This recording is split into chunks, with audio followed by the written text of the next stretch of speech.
जय श्री कृष्ण। मम्मी सवासवाરમાં ભાત પૂરા માંડ્યા, મેં શાક કરી નાખ્યું, પછી પૌવા તો કંઈક ગોતે છે, શું ગોતે છે કંઈ ખબર જ નહોતું. કોથરો લઈને બેસી ગયા, પછી મેં ચા પાણી પાઈ દીધા, એટલે પપ્પાની જઈ વાળીએ ચા પાણી બેયને પાઈ દીધા.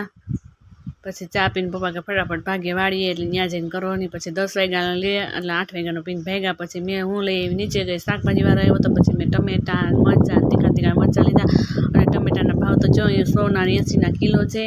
અને પછી આવી ગયા ખબર કાઢવાવાળા એક પછી એક. પછી બીજા બેન સ્કૂલેથી આવી ગયા, એ તો સ્ટીક લઈને કે મારે કંઈક ઉતારવું છે ઉતારવું. કહું શું ઉતારવું કે તું ગીત ગા, હું ઉતારું. તો એ મારું વિડીયો શૂટિંગ કરવા માંડી. અને પછી બેન જો એના કામકાજ તો જોઈએ ને કેવા કરે, એને એવું સરસ મજા આવે છે કે વાત પૂછમાં. આપણે કરતા હોઈએ એને તો કરવું જ પડે. તો એ તો લઈને બેસી ગઈ કેમેરા સામે, ડાન્સે કરતી જાય ને આપણે એમ કે તું એમ કરે, એટલે એ કરે એમ આપણે કરવાનું. પછી બાપ દીકરીની મસ્તી ટાઈમ હાલે છે. જમી કાઢવી ફ્રી થઈને પછી એ તો મસ્તી કરવા માંડ્યા, કેમ કે ન કરે એનો ટાઈમ જાય નહીં. તો એના પપ્પા સાથે જો ફૂલ મસ્તી ટાઈમ કરે છે. પગ દુખે તો એને પપ્પા કે હાલ આવડે મસ્તી કરી, એટલે મારે પણ ટાઈમ જાય. એટલા બધા કંટાળી ગયા હોય ને કે હવે તો મને ટીવીનો રિમોટ જ તો ટીવી જોઉં. તો આ દ્વિજા બેનને બે જો ટીવી જોવા માંડ્યા છે. એ ત્રીજા ટાંગલા ડુકલી જો એ જોવે. પછી મેં સાંજની રસોઈની તૈયાર કરી, ચૂલો હળગતો હતો, એકવાર હળગી ગયો પછી એટલો કંટાળો આવતો હતો કે વાત પૂછવામાં. કેમ કે અત્યારે બધું ભેજવાળું વાતાવરણ હોય તો ચૂલો સળગે નહીં.